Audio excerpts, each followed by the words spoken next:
My name is Emma Wilson, and I never expected my college graduation day would become the sweetest revenge standing beside my sister. Lily and our matching caps and gowns should have been simply joyful. But years of unfair treatment had built up to this moment. I still hear their cold words echoing in my ears. She deserved it, but you didn't. As I watched Lily walk across the stage to accept her bachelor's degree in business with honors, I clenched my jaw, refusing to let the bitter memories dampen my moment. After 4 years of late nights studying while working part-time jobs to pay for my classes, I'd earned my spot here. I'd proven myself capable of achieving great things on my own terms, but it hadn't been easy. And throughout my academic journey, one question echoed in my mind. Why did my parents pay for my sister's college but not mine? Before I revealed the shocking twist that turned my parents' faces ghostly pale at our graduation, let me tell you about those fateful years leading up to that moment. It all started during my senior year of high school. My sister Lily had always been the golden child. While I excelled in academics, she was the star athlete. My parents always praised Lily for her physical abilities, even buying her expensive volleyball gear. But when I wanted new equipment for my track shoes or pole vaulting, I was told to save up. Whenever I asked why, their answer was always the same. You're just not as gifted as your sister. So I worked extra jobs, waiting tables and walking dogs, to afford the gear I needed. My determination paid off. I won regional championships in pole vaulting and earned a full scholarship at Oakland University. It felt like a personal triumph, proving that with hard work, I could excel without their financial support. But then I heard the dreaded news. My parents wouldn't contribute a dime to my college. A full scholarship means you don't need us to pay, my dad said callously. So why should we waste our money?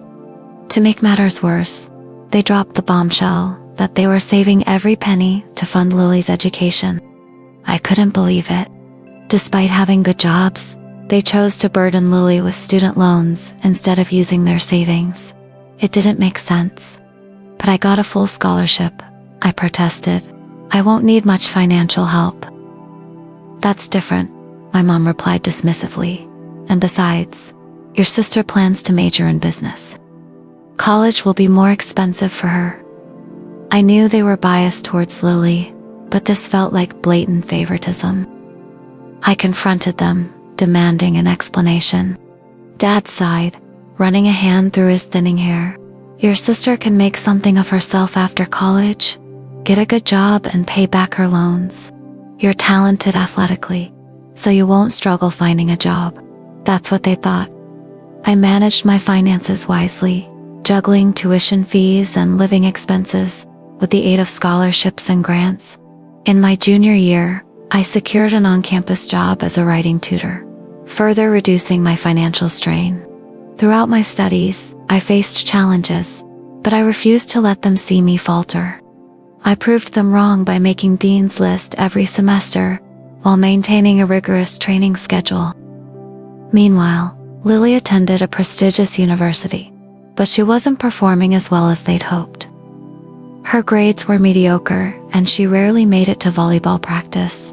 My parents, oblivious to my achievements, doled out allowances to Lily each month, claiming they were helping her prepare for the real world.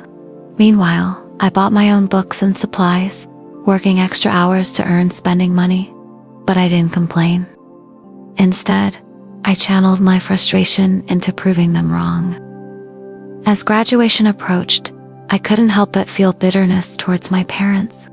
They'd missed my volleyball competitions and track meets, yet they never failed to attend Lily's volleyball games. But now I was graduating debt-free with honors, thanks to my hard work. All that stood between me and my dream life was crossing the stage and receiving my diploma. I couldn't wait to share my accomplishment with the world, especially after overhearing my parents discussing how proud they'd be when Lily graduated next year. On graduation day, I put on my cap and gown, feeling accomplished. As I walked into the stadium, my eyes scanned the crowd, searching for my parents. When I saw them sitting together, I felt a surge of emotion. My chest tightened with a mixture of anger and hurt. There they were, my parents, casually chatting like they'd never denied me the chance to showcase my own talents.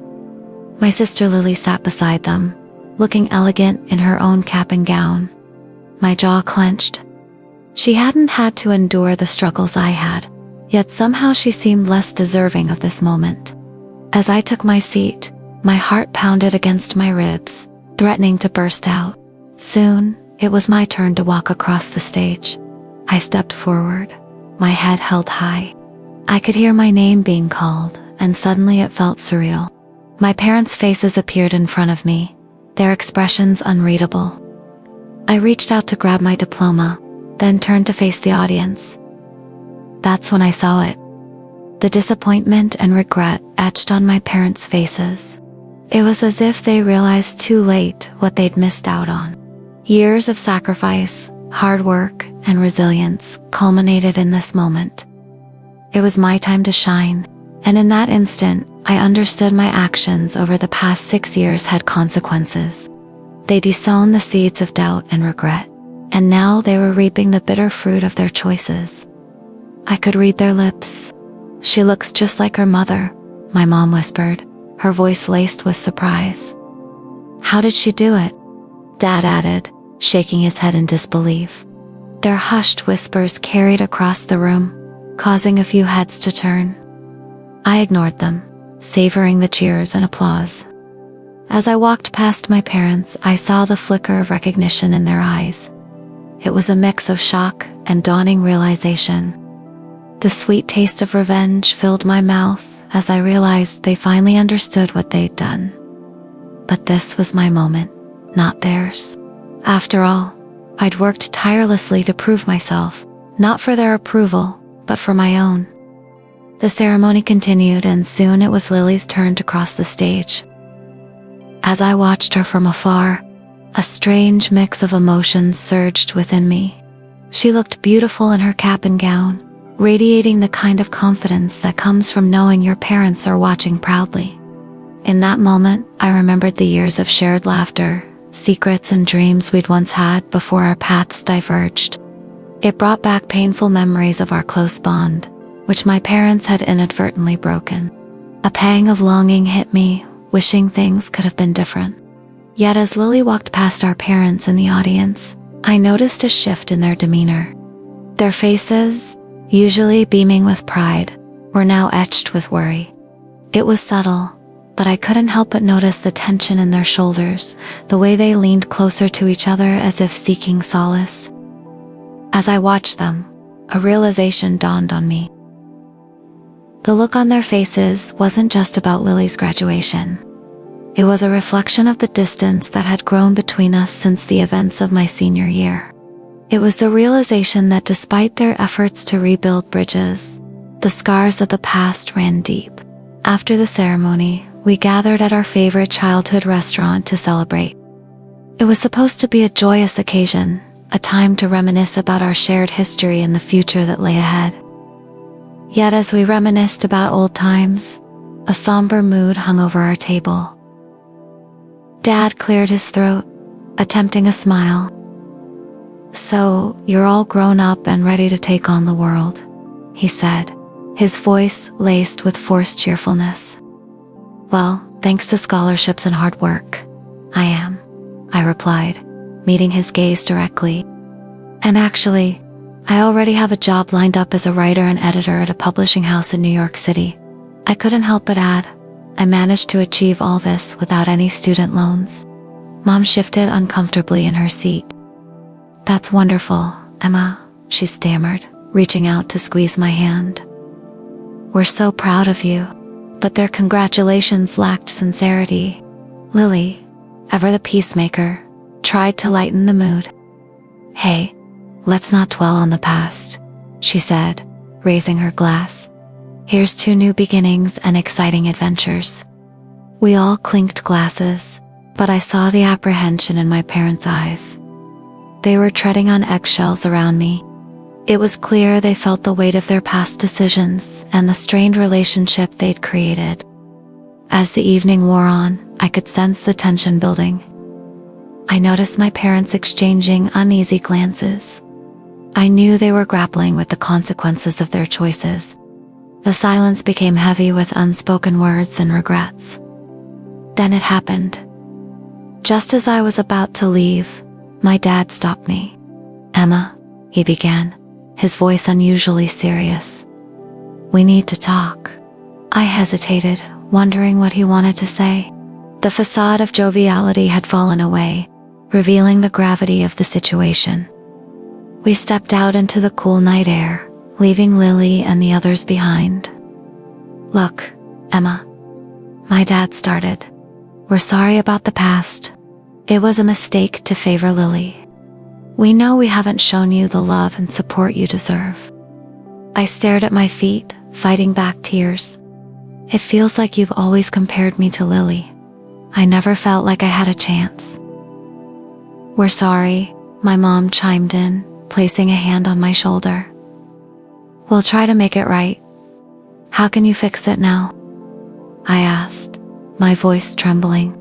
"I've spent years proving myself and working twice as hard because of you." They exchanged glances, their faces etched with remorse. "We'll give you the same allowance we give Lily," my dad offered, but I shook my head. "That's not what I want." For a moment, they were at a loss for words. Then my mom spoke. "What do you want, Emma?" I looked up, meeting my mom's gaze. "I want you to be proud of me, of both of us." A wave of understanding washed over their faces. They realized that what I truly desired was their unconditional love and recognition. In the coming months, I moved to New York City, eager to start my new life. With each step I took away from home, I felt lighter, shedding the burden of their expectations and comparisons. As I pursued my dreams, I knew I had my own unique path to follow. One evening, as I sat in my cozy apartment sipping tea, my phone vibrated. It was a text from my dad. "How are you liking the city?" he asked. "It's amazing," I replied. "Thank you for giving me the opportunity to experience all this." There was a pause before he responded. "Emma, we want you to know that we're truly sorry for how we treated you. We should have been more supportive and encouraging. We hope you can find it in your heart to forgive us." I smiled, touched by their words. "I'm working on it," I texted back. As I read their message, a wave of warmth filled me. It wasn't a complete resolution, but it was a start. Their apology meant more to me than any gift they could have given. It was the acknowledgement I'd been waiting for. Weeks turned into months, and I thrived in the Big Apple. I landed a fantastic job, made new friends, and fell in love with a guy named Ethan, who's incredibly supportive of my journey. I couldn't help but feel grateful for my parents' past mistakes. They had unintentionally pushed me to become stronger, more resilient, and self-reliant. I learned that adversity often serves as the catalyst for growth. One day, I received a package in the mail. It was a beautifully wrapped box, filled with books, stationery, and art supplies. A handwritten note was tucked on top. "To our brilliant daughter, may your creativity and imagination soar to new heights." It was signed, "Love, Mom and Dad." It was their way of showing remorse, of trying to repair the fractured relationship, and I appreciated the effort. Around the holidays, my parents visited me in New York. It was awkward at first, but as the days passed, we started to heal old wounds and create new memories. They met Ethan, who had a talent for making everyone feel at ease. Over cups of hot chocolate, we shared stories and laughed, slowly rebuilding the connection that had been lost for so long. During their visit, my dad surprised me. He pulled me aside and handed me an envelope. "This is for you," he said, his voice gruff with emotion. "It's a contribution towards your future, a belated investment in your dreams." Inside the envelope, I found a check for a substantial amount. It wasn't about the money. It was the gesture, the symbolic representation of their faith in me. As they prepared to leave, I hugged my mom tightly. I love you, I whispered, tears brimming in my eyes. I know I haven't always shown it, but I'm glad we're growing closer. Oh, Emma, she replied, holding me close. We love you, too. More than anything, as I watched them leave, I felt a sense of completeness. The cycle of resentment and misunderstanding was finally breaking. It wouldn't be easy, but I knew our relationship would never be the same again. Life had taught me valuable lessons, but the most important was that forgiveness and love were powerful forces. By choosing to move forward, I didn't just heal my relationship with my parents, but also with myself. I learned to embrace my individuality and appreciate the journey that had made me who I was. Looking back, I realized that my story was far from over. This was just the beginning.